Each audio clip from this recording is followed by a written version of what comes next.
What if the life you built was never built to last? You spent years laying the bricks, discipline, planning, precision, every task checked off, every contingency accounted for. You made the perfect blueprint because you believed, deep down, that order could protect you. You thought if you were smart enough, careful enough, strong enough, you could outrun the chaos. But life isn't a machine, it's a storm, and storms don't ask for permission. One morning, everything feels slightly off. A delayed email, a missed appointment, a conversation that leaves a strange echo inside you. Small cracks in the system you trusted. You tighten your grip, you double check, you push harder. But then one phone call, one closed door, one silent goodbye. And the structure collapses. It doesn't collapse all at once. It happens the way a dam cracks, quietly at first, then with a force so overwhelming you realize you were never holding anything together. You were just holding yourself hostage to an illusion. Carl Jung said that the ego, the part of you that needs control, is just the tip of the iceberg. Beneath it lies a vast ocean of forces you've spent your whole life trying to deny. And when the blueprint fails, you don't just lose your plans, you lose yourself. You sit at the kitchen table long after the coffee's gone cold. You replay conversations that can't be fixed.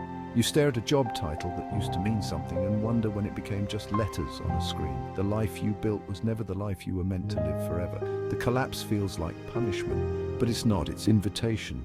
The invitation you never knew you needed and secretly feared the most. The question that begins to haunt you isn't, how do I fix this? It's something far more dangerous. What if fixing it was never the point?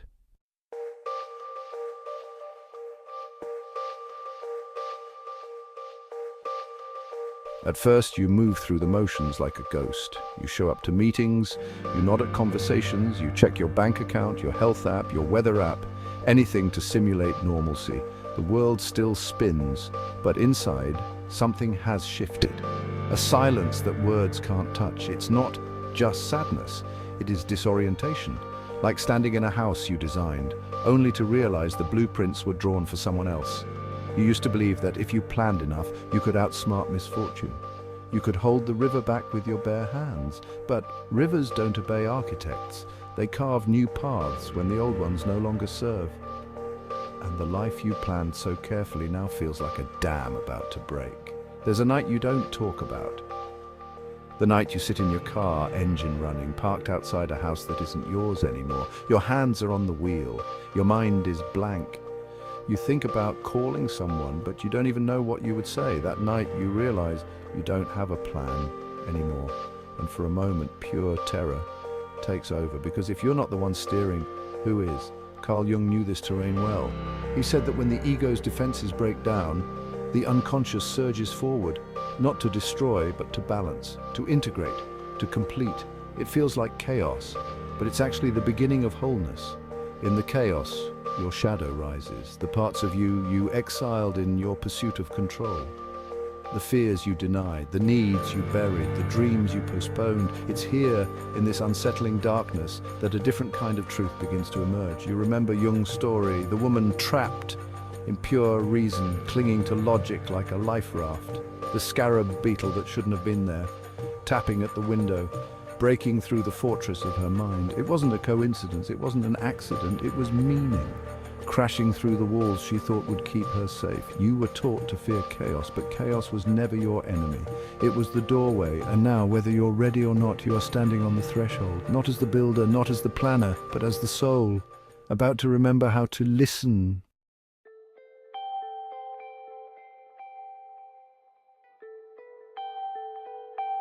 There's a moment after the collapse when everything becomes still. Not peaceful, not yet. It's the stillness of aftershocks, the silence of standing in the wreckage, breathing dust and disbelief. You try to act normal, you try to rebuild. You open a spreadsheet, you make a list, you tell yourself one step at a time, but something inside you refuses. The mind demands structure, the soul demands something else entirely. It demands surrender, and surrender is terrifying, because it feels like giving up, like admitting you're lost. Like letting the current pull you where it wants, without a map, without a plan, without guarantees. Every instinct screams to fight, to patch the holes, to force the story back onto the rails. But control was never the real anchor. It was the real weight pulling you under. And here is where life begins to whisper. Not with words, with signs.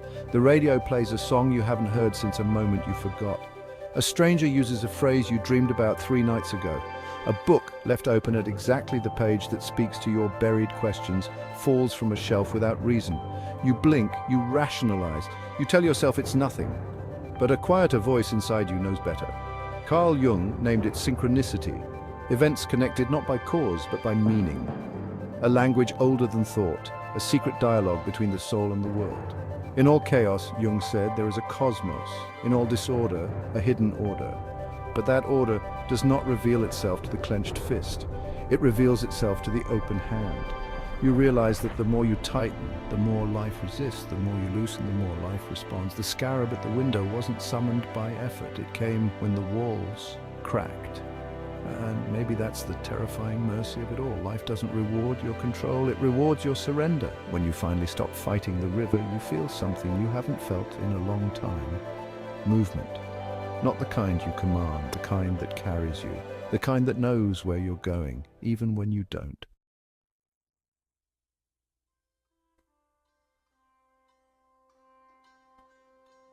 You take a walk without checking the time. You have a conversation without trying to steer it. You sit with a feeling without rushing to name it. And in the spaces where your grip has loosened, meaning begins to seep in.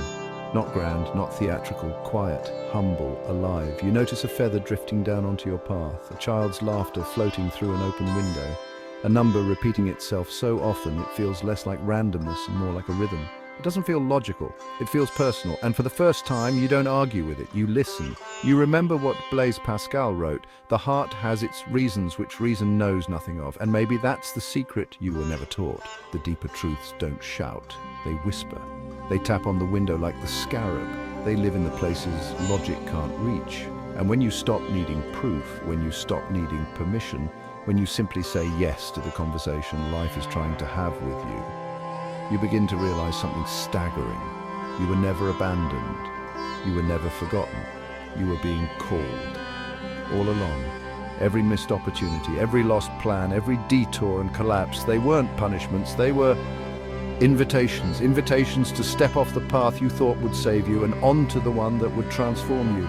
The old world demanded certainty. The new world asked for trust, and maybe, just maybe, trust was the thing you were being taught all along. Not trust in outcomes, not trust in control, but trust in meaning itself. Trust in the river, trust in the mystery, trust in the voice you can't explain but can no longer deny.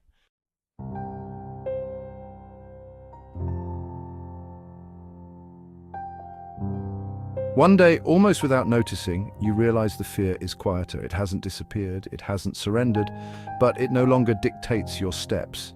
You begin to move, not because you know the outcome, but because you trust the movement itself. The old you would have demanded a map. The new you knows that the map was never the point. You look back, not to mourn, but to understand. You see it clearly now. The job you lost, the relationship that broke, the plan that unraveled. You thought they were failures, you thought they were accidents, but they were none of those things. They were initiations. In the ruins of what you once clung to, a new foundation has been forming, not made of certainty, made of meaning. Jung called this individuation, the journey not toward perfection, but toward wholeness, toward a self that doesn't dominate the world, but dances with it. It doesn't come easy. You still carry the memories, you still carry the scars, but they are no longer weights. They are not chains, they are seeds. The storm that tore your life apart was never trying to destroy you, it was trying to plant you. You think about the old Taoist farmer, the one who watched blessings and disasters pass like seasons, never rushing to label, never rushing to control. You finally understand why he smiled and said, good luck, bad luck, who knows? Because meaning isn't something you force, it's something you recognize. You stop seeing life as a test you can pass or fail. You start seeing it as a language, a conversation, a symphony playing through every shattered plan and broken dream, and you realize that every collapse was a clearing. Every ending was a realignment. Every unanswered prayer was answered, just not in the way you expected. The chaos didn't defeat you, it remade you. And this time you aren't building a life out of fear of the storm, you are building a life in rhythm with it. You are not what was lost, you are what was found when the losing was done.